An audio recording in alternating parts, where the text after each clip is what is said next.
आजकल भारत सिवान समेत बिहार और देश में लोकसभा चुनाव का सरगर्मी तेज है। तमाम दलों ने अपने प्रत्याशी को घोषित कर दिया है। तमाम दलों के प्रत्याशियों के नाम की अभी घोषणा बाकी है, लेकिन सिवान जिले में जब से रमेश कुशवाहा के नामांकन उनके प्रत्याशी होने की घोषणा हुई है, उस घोषणा के साथ ही यहाँ पर विद्रोह चरम पर है। और इसी विद्रोह के कड़ी में आज हम लोग नौतन प्रखंड मुख्यालय पर हैं और यहाँ पर भारतीय जनता पार्टी के जो संस्थापक रहे हैं बैजनाथ मिश्रा जी, उनके द्वारा आज चुनाव लड़ने की विधिवत घोषणा की गई है।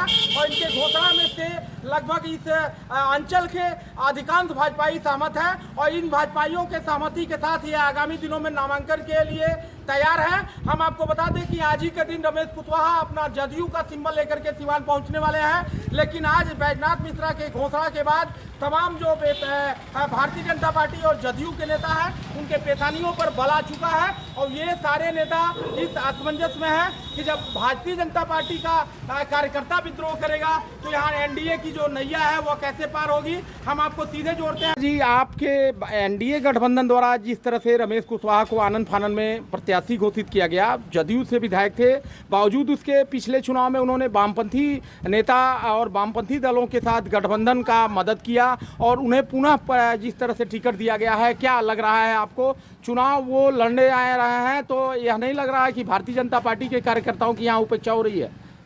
जय श्री राम। रमेश सिंह कुशवाहा की वो व्यक्तिगत बात है, उनकी व्यक्तिगत चरित्र की बात है और उनके वो जो माले के हैं, माले के सपोर्ट करते हैं, माले वाले नहीं करते हैं, इससे हम लोगों को कोई लेना देना नहीं है। लेकिन आज जो है जो भारतीय जनता पार्टी के वोटर हैं, कार्यकर्ता हैं और जो नरेंद्र मोदी के वोटर हैं, नरेंद्र मोदी के कार्यकर्ता हैं, वो एक भी व्यक्ति आज के उम्मीदवार रमेश सिंह कुशवाहा की पत्नी को कोई स्वीकार नहीं कर रहा है, क्योंकि ये सनातनी बैकग्राउंड के या किसी भी सामाजिक बैकग्राउंड के नहीं है। ये लोगों का अपना अलग अस्तित्व है, अपना अलग पहचान है, अलग तरह के समाज में जिए हैं। और भारतीय जनता पार्टी जो है सनातन धर्म की, सनातन की राजनीति करती है और अपने ये गरीब गुरबा सबकी राजनीति करती है, बड़े से बड़े लोगों की राजनीति करती है, छोटे से छोटे रोज करती है। ये दीनदयाल उपाध्याय के सिद्धांत पर, मानव एकात्मवाद पर चलती है और इसी को देखते हुए नरेंद्र मोदी जो है अपनी सरकार को चला रहे हैं। और हम लोग कार्यकर्ता है, पुराने कार्यकर्ता है। 1967 की जो लोकसभा चुनाव हुआ था उसमें हम लोग 11 वर्ष की उम्र में झंडा लगाए हुए थे। तो हम लोग यही उम्मीद रखते थे कि भारतीय जनता पार्टी यहाँ से अपना उम्मीदवार दे, सिवान से उम्मीदवार दे।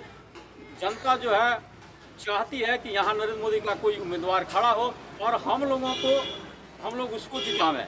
इसी चीज़ को ध्यान में रखते हुए हमने निर्णय किया कि कोई दूसरा व्यक्ति या कोई दूसरा कार्यकर्ता नहीं खड़ा हो रहा है तो हम तो कम से कम खड़ा होकर के कि नरेंद्र मोदी के वोटरों का नेतृत्व करें और नरेंद्र मोदी के जो वोटर हैं, जो भारतीय जनता पार्टी के वोटर है उनके मन को प्रसन्न करें और उनके चेहरे पर प्रसन्नता आवे। किसी को लेकर के, चूँकि हम लोग कार्यकर्ता हैं और हमेशा कार्यकर्ता रहे हैं और किसी भी विवाद में या किसी भी तरह की जो आजकल के दुनियादारी है उस दुनियादारी से हम लोग अलग हैं। हम लोग शुद्ध रूप से काम किए हैं। भारतीय जनता पार्टी के हम मंडल अध्यक्ष भी रह चुके हैं, बिहार और जिला में भी पदाधिकारी रहे हैं, लोकसभा के विस्तारक रहे हैं, प्रवासी कार्यकर्ता होकर झारखंड यूपी सब में हम गए हैं, काम किए हैं। इसलिए जनता हमको समझती है, जानती है और सब सामाजिक व्यवस्था जो है उसके साथ हम रहते हैं। मोदी जी लगातार कह रहे हैं कि जो भाजपा कार्यकर्ता हैं लगातार उनको ये देखना है कि मोदी जी को प्रधानमंत्री बना है, 400 पार की आंकड़ा पूरी करनी है और कमल का फूल देखना है लोगों को। तो आपको नहीं लग रहा है कि आप उनके इस मिशन को डिस्टर्ब कर रहे हैं? नहीं, हम कुछ नहीं मिस। कमल जितने कमल के फूल के वोटर हैं और कमल के फूल के समर्थक लोग हैं या कमल के फूल के प्रचारक लोग हैं, भारतीय जनता पार्टी के लोग हैं, हम भी भारतीय जनता पार्टी के लोग हैं, वो सारे लोग हमारे साथ रहेंगे और सारे लोग हमको वोट देंगे। और जनता जो है एक विकल्प की तलाश कर रही थी और उस विकल्प के रूप में हम खड़ा हुए हैं और नॉमिनेशन करने जा रहे हैं। जब भी इसका समय आएगा वो लोग देखेंगे, नॉमिनेशन होगा। आखिर रमेश कुशवाहा के नाम पर इतना आक्रोश आपको क्यों है? रमेश कुशवाहा के पूर्व कविता सिंह भी रही हैं, तमाम लोग रहे हैं। आपकी परंपरागत सीट रही है, सीवान से ओम प्रकाश यादव से लेकर जनार्दन तिवारी तक यहाँ सांसद रहे हैं। तो रमेश कुशवाहा को लेकर के आपका आक्रोश क्यों है इतना? रमेश कुशवाहा प्रत्याशी नहीं है, उनकी पत्नी प्रत्याशी है, लेकिन रमेश कुशवाहा को ही माना जा रहा है।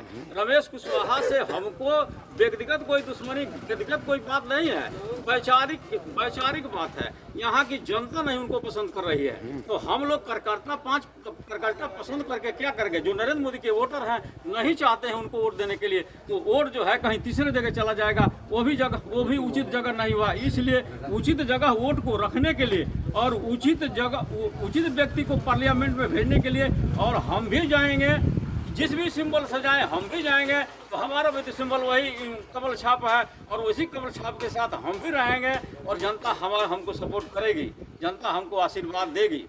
आप आज यहाँ जिस तरह से प्रेस कॉन्फ्रेंस कर रहे हैं, प्रेस प्रतिनिधियों से बात कर रहे हैं, तो क्या अपील करेंगे सीवान संसदीय क्षेत्र की जनता से? सीवान संसदीय क्षेत्र की जनता से यही हम अपील करेंगे कि जो भी नरेंद्र मोदी का समर्थक है, जो नरेंद्र मोदी को वोट देना चाहता है, जो भी नरेंद्र मोदी का लाभार्थी है, और जो भी बीजेपी कमल छाप पर बटन दबाना चाहता था, आज कमल छाप का पहचान यहाँ नहीं है। तो उन लोगों से यही हम आदर के साथ निवेदन करते हैं कि वो हमको बैजनाथ मिश्र के नॉमिनेशन के बाद से जो भी चुनाव चिन्ह मिलेगा, उस चुनाव चिन्ह को विजयी बनावे, और कमल छाप को ही समझिएगा कि वो विजयी बना रहे हैं, और नरेंद्र मोदी को ही विजयी बना रहे हैं, नरेंद्र मोदी को प्रधानमंत्री बना रहे हैं। चलिए परिचय दे दीजिए। हम बैजनाथ मिश्र, ग्राम गंधर्पा है, नौतन मंडल में हमारा घर है, मंडल अध्यक्ष रहे हुए, जिला के पदाधिकारी रहे हैं, लोकसभा के विस्तारक रहे हैं बेतिया का। उसके बाद से झारखंड में भी हम काम किए हैं, और बचपन से ही काम कर रहे हैं। भारतीय जनता पार्टी का जनसंघ का काम किए हैं, जनसंघ से लिए हैं, और हम लोग यहाँ के आदरणीय 1967 में खड़े हुए बड़े प्रसाद मिश्र जी के हम लोग शिष्य हैं, और उन्हीं के विचारधारा पर चलते हैं।